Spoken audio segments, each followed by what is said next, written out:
Independent హౌస్లో పెట్టుకునేటప్పుడు అట్లా రోడ్డు కనిపించేటట్టుగా సీసీ కెమెరాస్ పెడితే తప్పనిసరిగా అక్కడ ఉంటున్న మున్సిపాలిటీ యొక్క పర్మిషన్ తీసుకోవాలి. కొన్నిసార్లు మన షాప్స్ లేకపోతే ఇట్లాంటి మన షాప్స్ ఆఫీస్ ఇట్లాంటి ప్రదేశాల్లో కూడా మనం పెడతాం. ఇక్కడ షాప్స్ పెట్టేటప్పుడు కూడా షాపుల్లో ప్రైవసీ అనేది చాలా important.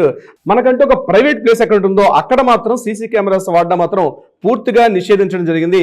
Under the information IT act ప్రకారం 2000 ఐటీ యాక్ట్ ప్రకారం దీన్ని పూర్తిగా నిషేధించారు. ఎక్కడ కూడా మనం ఇది వాడకూడదు.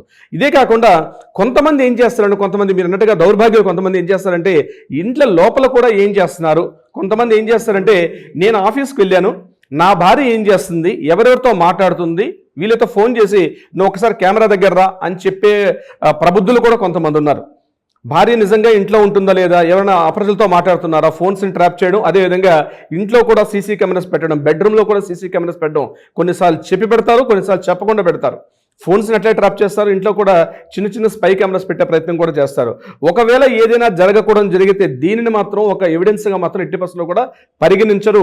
అండర్ ద 66E ప్రకారం అది పూర్తిగా వైరిజం అవుతుంది, దాన్ని కూడా పరిగణలో తీసుకోరు. సో ఇండ్ల లోపల మాత్రం పెట్టుకునేటప్పుడు ఇంట్లో ఉన్నటువంటి వ్యక్తుల యొక్క అంగీకారం తప్పనిసరి. ఒక అగ్రిమెంట్ రాసుకొని అగ్రిమెంట్ ప్రకారంగా పెట్టుకోవాలి తప్పించి, నేను ఇంటి పెద్దను కాబట్టి, ఇంట్లో నేను పెద్ద మనిషిని కాబట్టి నేను పెట్టుకుంటానంటే ఇంటి లోపల పెట్టుకోవడానికి కూడా పర్మిషన్ లేదు. ఎందుకంటే వ్యక్తిగత గోప్యత అంటే సీక్రెసీ ఇంపార్టెంట్ కాబట్టి ఇంటి లోపల కూడా పెట్టే అవకాశం లేదు.